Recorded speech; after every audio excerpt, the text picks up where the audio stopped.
6년 전에 제 아내가 첫째를 출산할 때 굉장히 힘들게 아이를 출산했습니다. 우리 아이를 낳아보신 분들 다 그렇듯이 아이를 낳는 과정이 쉽지가 않지요. 한 12시간 넘게 진통을 하고 푸시, 힘줘 하는 거 있죠. 그 푸시 시간이 무려 2시간 정도나 걸릴 정도로 굉장히 힘든 그 난산이었었습니다. 너무 아기가 나오지 않아서 제가 그 의사 선생님에게 부탁을 했지요. 이제 자연분만으로 안 될 것 같고 수술을 해야 될 것 같다고, 수술 좀 시켜달라고.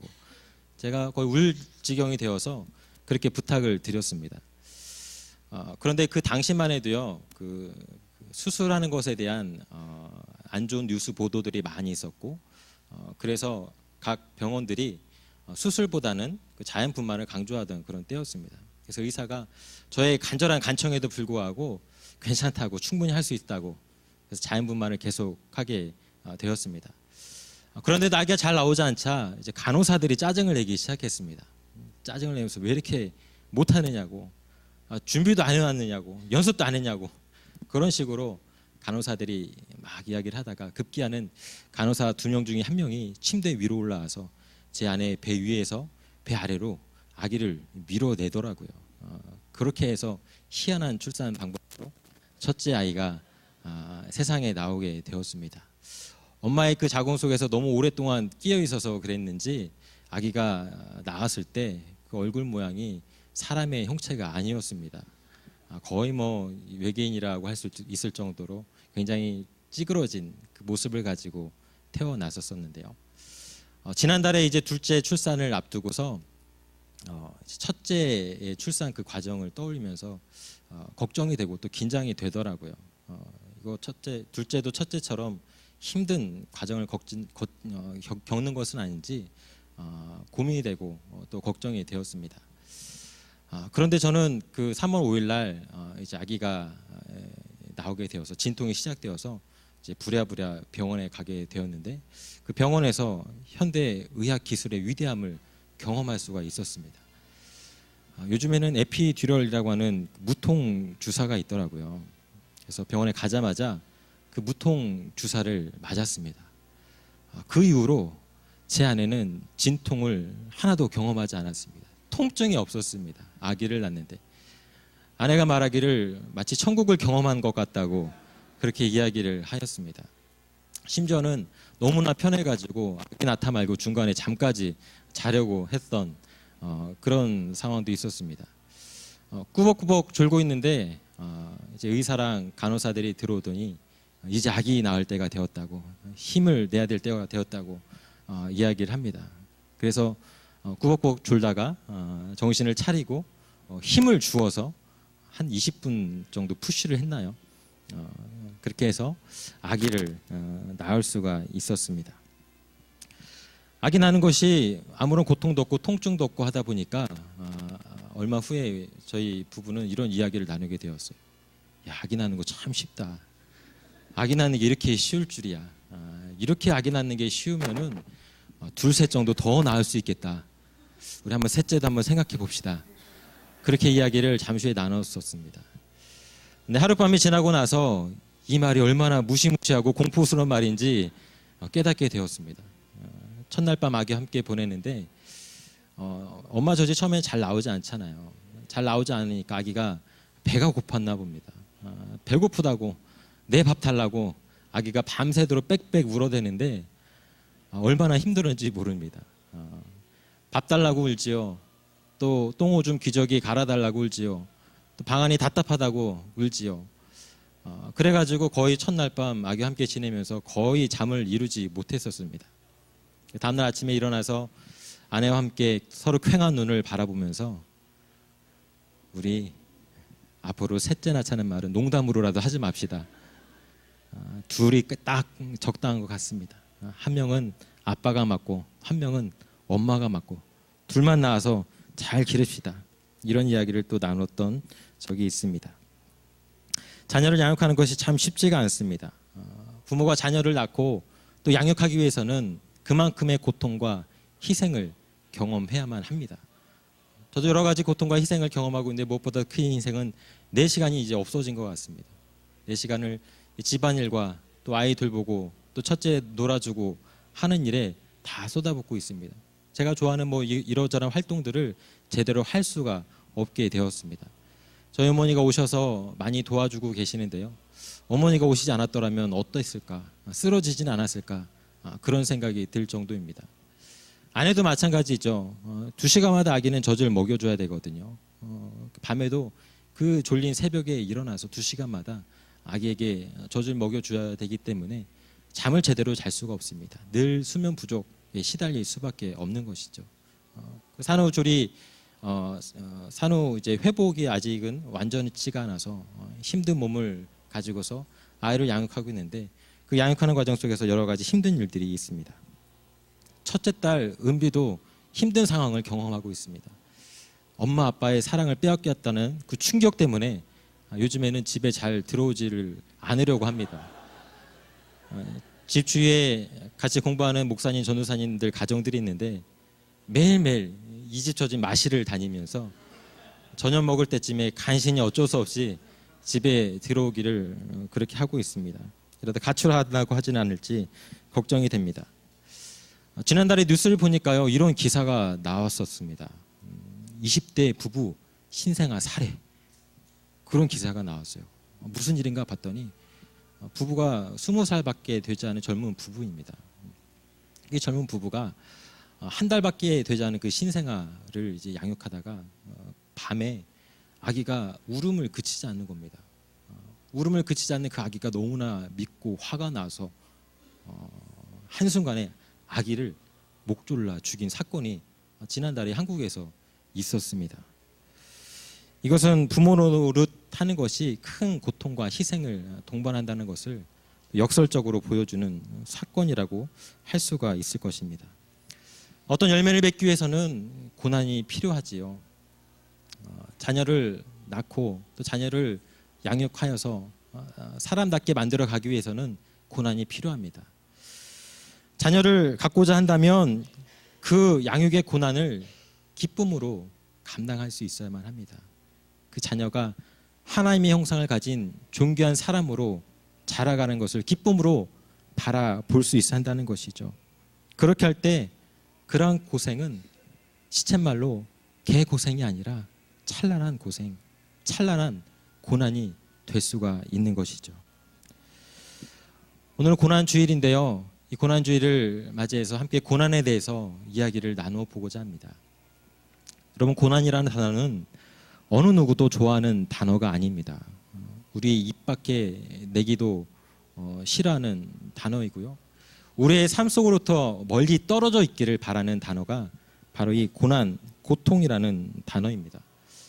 저도 저의 삶 속에 고난이, 아픔이, 고통이 없었으면 좋겠습니다. 고생이 없었으면 좋겠어요. 그래서 저도 늘 이렇게 기도합니다.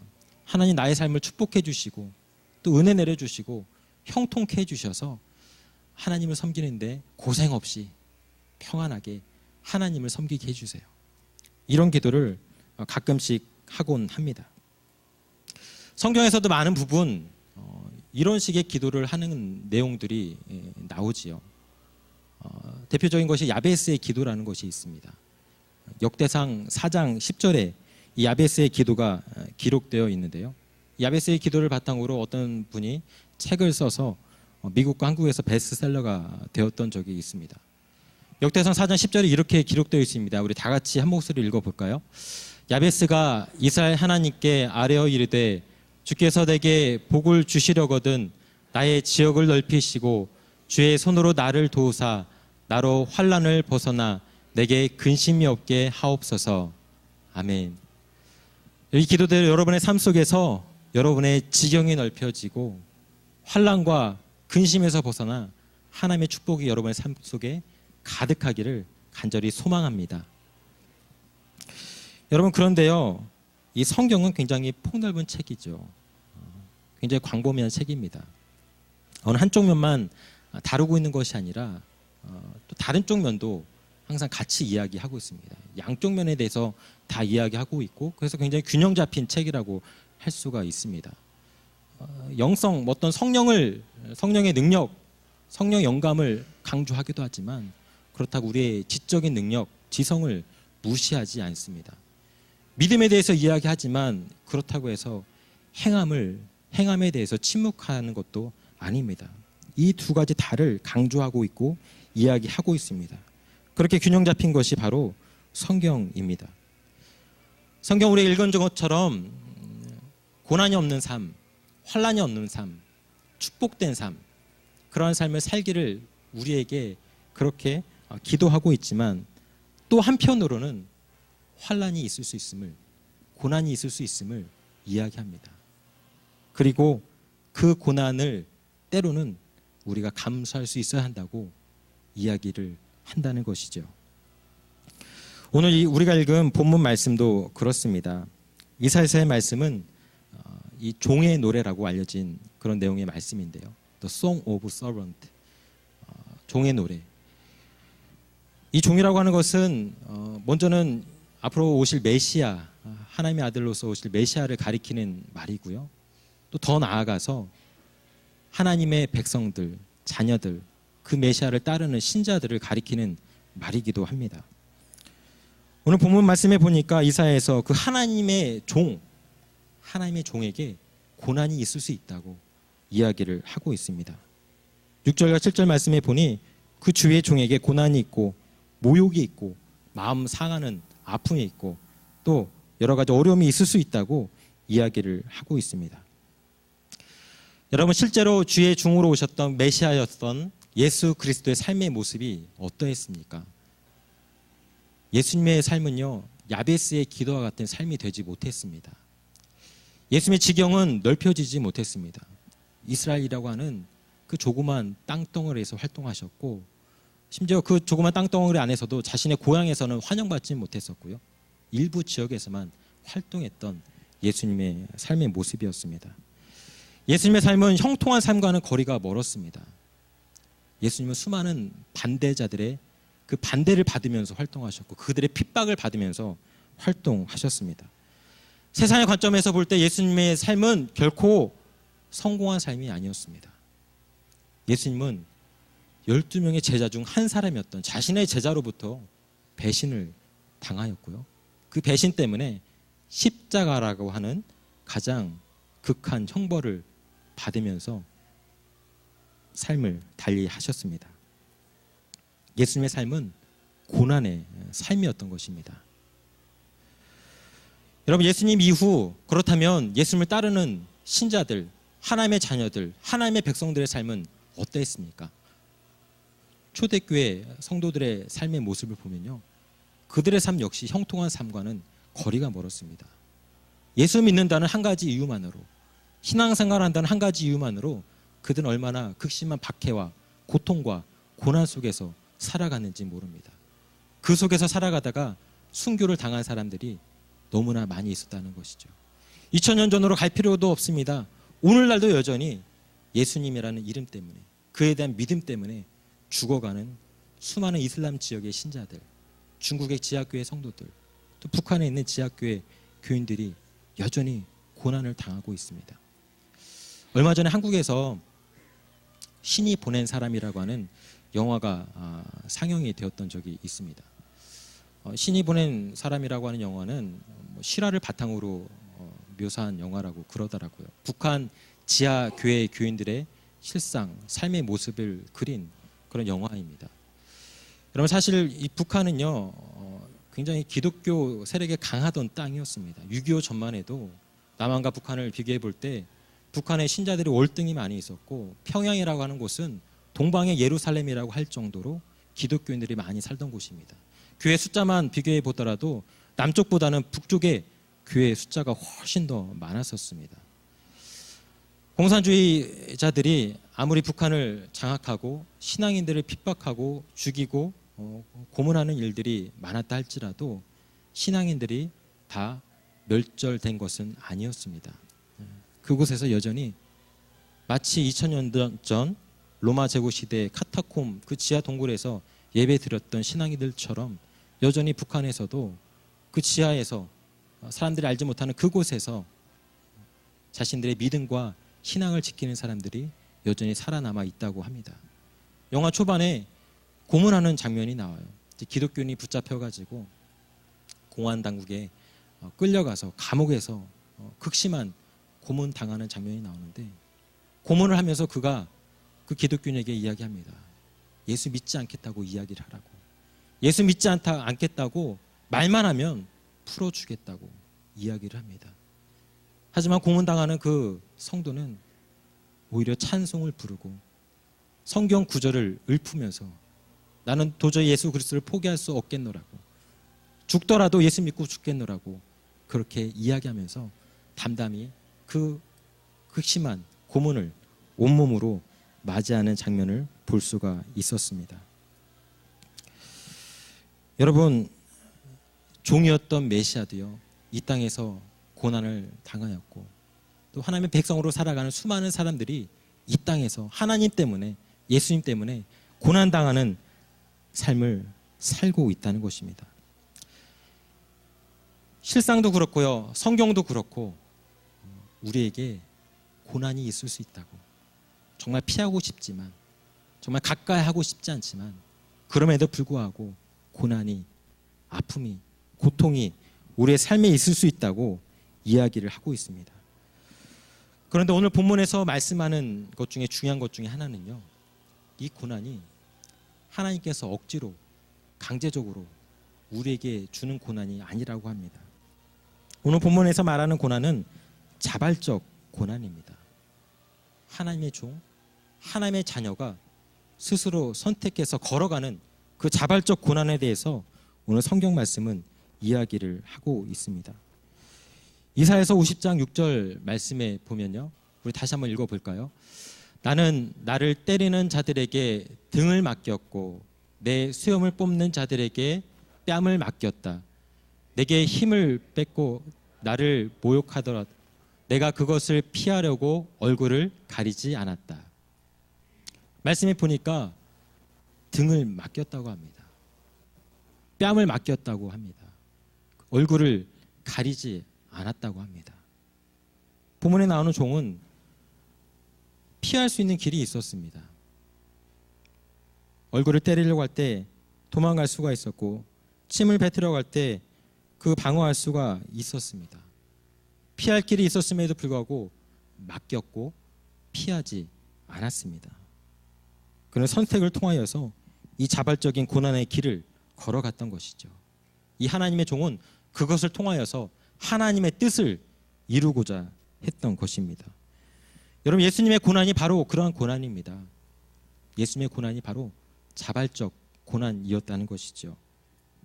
예수님은 본인의 선택에 의해서 이 고난의 길을 걸어가기로 작정하셨던 것입니다. 마태복음 26장 39절의 말씀을 함께 보겠는데요, 우리 한번 읽어보겠습니다. 시작. 나의 아버지, 하실 수만 있으시면 이 잔을 내게서 지나가게 해 주십시오. 그러나 내 뜻대로 하지 마시고 아버지의 뜻대로 해 주십시오. 42절에서도 계속해서 또 한 번 이렇게 기도합니다. 나의 아버지, 내가 마시지 않고서는 이 잔이 내게서 지나갈 수 없는 것이면 아버지의 뜻대로 해 주십시오. 예수님은 십자가의 고난의 시기가 가까이 다가옴을 아셨습니다. 아시고서 제자들을 데리고 겟세마네 동산에 올라가셔서 그곳에서 하나님께 기도를 하셨습니다. 예수님이 이 땅에 살아가실 때 철저히 인간의 몸을 입고 오셨습니다. 읽지는 않았지만 빌립보서의 말씀에서 예수님은 하나님의 영광을 다 포기하고 천하고 비천한 인간의 몸을 가지고 이 땅을 살아가셨다고 분명히 이야기하고 있습니다. 철저히 우리와 똑같은 인간의 모든 감정, 상황, 조건들을 가지고 이 땅을 살아가셨습니다. 그러한 예수님이었기에 십자가의 고난이 다가옴을 알았을 때 그 앞에서 갈등하는 장면이 바로 이 기도 가운데 나타나고 있는 것이죠. 예수님은 이것이 도무지 감당하기 힘든 무거운 짐이었습니다. 이 고난의 삶에 길을 걸어가는 것, 고난을 따라가는 것, 너무나도 힘들고 어려운 길이었습니다. 그래서 그 기도를 무려 한 번, 두 번, 세 번씩이나 이런 기도를 합니다. 하나님, 혹시 이 잔을 그냥 넘어갈 수는 없습니까? 이 잔을 넘길 수 없습니까? 제가 혹시 이 길을 걸어가지 않으면 안 됩니까? 피할 수는 없습니까? 하나님께 한 번, 두 번, 세 번 그렇게 기도를 합니다. 내면의 극심한 고뇌와 갈등이 교차하는 예수님의 모습이었습니다. 하지만 예수님은 결국에 하나님의 뜻이 무엇인지 분명히 깨달았기 때문에 그 하나님의 뜻에 순종하기로 결단을 내렸던 것입니다. 예수님에게는 선택의 여지가 있었습니다. 피할 수 있는 길이 있었습니다. 하지만 피하지 않았습니다. 그 고통을 짊어지는 것, 십자가를 짊어지는 것, 그것이 하나님의 뜻이었고 그 뜻을 따라 살기로 그래서 자발적으로 결단했던 것입니다. 그 결단을 통하여서 십자가의 고난의 길을 걸어가셨던 것이죠. 그랬기 때문에 예수님의 고난은 찬란한 고난이 될 수가 있었던 것입니다. 보네퍼라고 하는 독일의 아주 유명한 신학자가 있습니다. 디트리 보네퍼라고 하는 이 사람은요, 25살에 불과 25살이라는 젊은 나이에 신학 박사 학위를 받았습니다. 박사 학위를 받고 이 사람이 활동할 때는 어떤 때였냐면 히틀러의 나치 정권이 독일을 장악했던 그런 때였습니다. 당시 히틀러가 독일을 장악하여서 수많은 악행들, 살인들 그런 것들을 저지를 때 독일 교회와 목회자와 신학자들은 그 히틀러를 옹호하거나 아니면 침묵하면서 지냈었습니다. 보네퍼는 이러한 교회 현실들이 너무나 안타까웠어요. 그래서 뜻을 같이 하는 사람들과 함께 고백교회를 세우게 됩니다. 그래서 고백교회를 통하여서 히틀러 정권에 저항하는 일들을 감당하였습니다. 그리고 더 나아가서 보네퍼는 지하 비밀 신학교를 세워서 그 신학교를 통하여서 하나님의 사람들을 배출하기를 원하였습니다. 하나님의 사람들을 배출하여서 그들을 통하여서 세상을 변화시켜 보기를 꿈꾸었던 것입니다. 하지만 이런 것들이 나치 정권에 얼마 지나지 않아서 발각이 되었고요. 신학교는 폐쇄가 되었고 보네퍼는 더 이상 독일에서 활동할 수 없는 지경이 되었습니다. 그래서 그는 어쩔 수 없이 이 미국으로 건너왔습니다. 그가 미국으로 건너왔을 때 미국의 수많은 유수한 신학교에서 우리 학교 교수로 와달라는 제의가 있었습니다. 보네퍼에게는 그 제의를 받아들였다면 이 미국 땅에서 교수로 살아가면서 평안하고 안락한 삶, 자신이 하고 싶은 공부를 마음껏 하며 글로써 세상을 나치 정권을 비판하는 삶을 충분히 살 수가 있었습니다. 하지만 보네퍼는 잠시 후에 마음을 돌이킵니다. 내가 있어야 할 곳은 이곳이 아니라 나의 조국이라고 그는 생각했던 것입니다. 자신의 조국 독일로 다시 돌아갔습니다. 그리고 독일 장교였던 자신의 사촌들과 함께 히틀러를 암살할 계획을 꾸몄습니다. 미친 버스 운전자가 사람들을 치어 죽이고 있다면 그 버스 운전자를 끌어내야 된다고 이야기하면서 히틀러 암살 계획을 세웠습니다. 하지만 그 암살 계획을 실행하기도 전에 그 계획이 탄로가 나는 바람에 보네퍼는 감옥에 갇히게 되었고 얼마 지나지 않아서 죽고 말았습니다. 그가 감옥에 머물면서 수많은 편지를 가족과 지인들에게 써서 보냈는데요. 그가 가족들에게 보낸 옥중 서신 가운데 이러한 내용의 글이 있습니다. 우리 한번 두 장인데요. 우리 같이 한번 읽어보도록 하겠습니다. 인간은 이제 세상 속에서 하나님의 고통을 나누라는 부름을 받습니다. 인간은 하나님의 고통을 나누어야 합니다. 기독교인이 된다는 것은 일반적인 종교인이 된다는 것이 아닙니다. 기독교인이 된다는 것은 그리스도께서 우리 안에서 만들어내시는 그 인간이 된다는 것을 말합니다. 이런 그리스도인을 만드는 것은 어떤 종교적 행위가 아니라 이 세속 사회 속에서 하나님의 고통에 참여할 때 가능합니다. 여러분, 우리는 종교인이 아니라 일반 종교인이 아니라 하나님을 믿고 따르는 기독교인이라고 이야기를 합니다. 그렇게 우리의 관심은 이 세상 나라에 있는 것이 아니라 하나님 나라에 있어야 된다고 보네퍼는 이야기를 하고 있는 것입니다. 그 하나님 나라에 관심을 가진 기독교인의 삶은 일반 사람들과 삶이 달라야 한다고 이야기를 합니다. 입으로만 나의 신앙을 고백하는 것이 아니라 나의 삶으로 나의 신앙을 고백할 수 있어야 된다고 이야기합니다.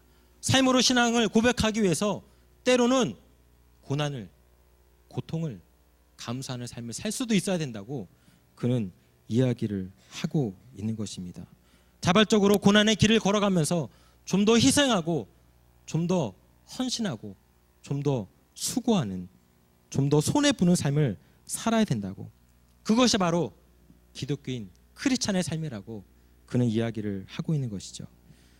보네포에게도 분명히 편안하고 안락한 길이 있었습니다. 미국에서 평탄한 삶을 살 수 있는 길이 분명히 있었습니다. 그냥 현실에 눈을 감고 살아가면 될 뿐이었습니다. 하지만 그는 고통의 현장 속으로 들어가기로 자발적으로 결단하였습니다. 마치 예수님께서 십자가의 고난, 십자가 고통을 알았음에도 불구하고 그 길을 걸어가셨던 것처럼 보네포 역시 그 길이 고통, 고난의 길이었음을 알고 있었음에도 불구하고 그 길로 걸어갔던 것입니다. 고통을 온몸으로 받아들였던 것입니다. 그는 이 자발적인 고난을 통하여서 하나님의 뜻을 이룰 수 있다고 믿었던 것입니다. 그렇게 보네포의 고난은 찬란한 고난이 될 수가 있는 것이죠. 여러분, 이 땅이 전부라고 생각하는 사람은 이 땅에서 더 많이 갖고 더 많이 누리고 더 높이 오르려고 발버둥치는 삶을 살아갑니다. 조그마한 고난, 고통도 감수하려고 하지 않습니다. 그들의 사전에 희생과 헌신이라는 단어는 찾아보기가 너무나도 힘이 됩니다. 여러분, 하지만 우리 크리스찬들은 이 땅의 삶이 전부라고 믿는 사람들이 결코 아니지 않습니까? 우리는 이 땅 이후에 더 위대하고 더 놀라운 삶이 있다고 믿는 사람들이지 않습니까?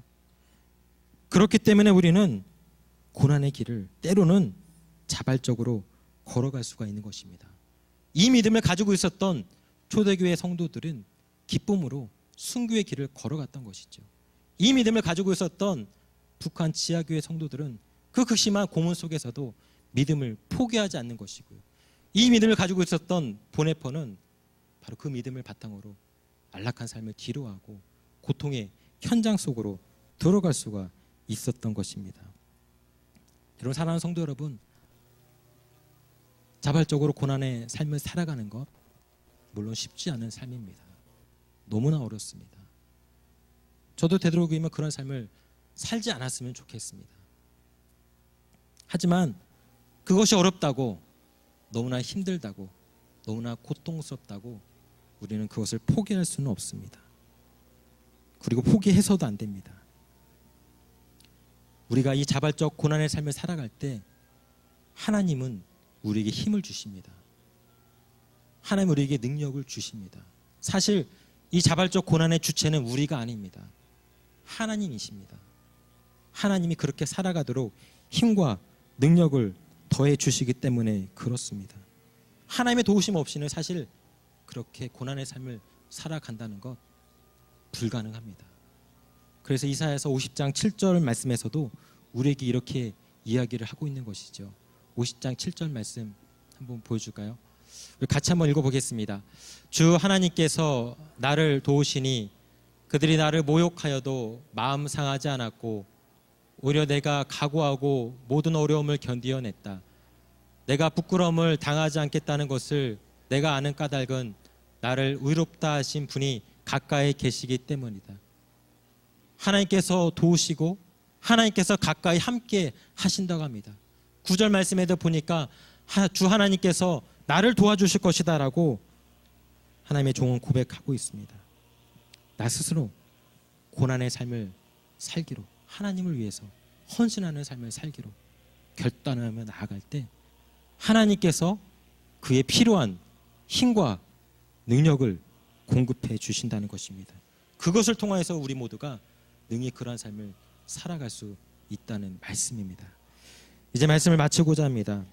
여러분, 우리는 하나님을 통하여서 이 땅에서 놀라운 축복과 은혜를 누린 사람들이지 않습니까? 여러분 가운데 하나님의 축복과 은혜를 누리지 못한 사람이 한 사람도 없지 않습니까? 지금 이곳에 서 있는 것, 그 하나님의 축복과 은혜 때문에 가능한 것입니다. 하나님께서 우리에게 축복과 은혜를 내려주셔서 우리가 살아갈 수 있다면 때로는 하나님을 위해서 자발적인 고난의 길을 걸어가는 것도 필요할 수가 있습니다.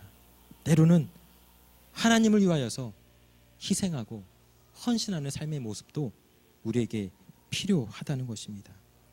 하지만 여러분, 손해보는 삶을 살아가는 것, 희생하는 삶을 살아가는 것, 고난의 삶을 살아가는 것 결코 믿지는 장사는 아닙니다. 결코 우리의 것들 다 빼앗기는 것이 아닙니다. 오히려 그 이후에 우리가 알지 못하는 더 큰 하나님의 은혜와 더 큰 하나님의 사랑과 더 큰 하나님의 축복이 기다리고 있습니다. 여러분, 예수님께서 십자가의 고난을 당하셨기 때문에 부활의 영광을 맛볼 수가 있었던 것이죠. 예수님의 부활의 영광은 저절로 내려온 것이 아닙니다. 그 고난의 길을 통하여서 부활의 영광을 맛볼 수가 있었던 것입니다. 고난이 없다면 부활도 없습니다. 고난이 없다면 영광도 없는 것입니다.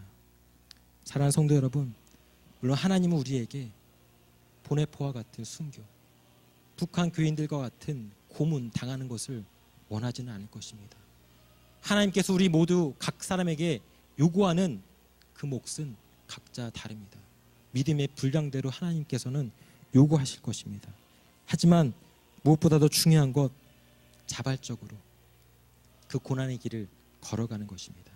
결코 그분은 우리에게 강요하지 않을 것입니다. 억지로 그 길을 따라오라고 그렇게 말씀하지 않으실 것입니다. 하지만 순종하면서 그 길을 걸어가기를 기다리실 것입니다. 이 고난 주간을 맞이하면서 내가 예수님의 그 찬란한 고난의 길에 동참하기 위해서 내가 감당해야 될 그 고난의 몫이 무엇인지 깊이 묵상할 수 있기를 바랍니다. 그래서 그 묵상의 바탕으로 고난의 삶을 살아갈 수 있는 저와 여러분 될 수 있기를 간절히 축원합니다. 함께 기도하겠습니다.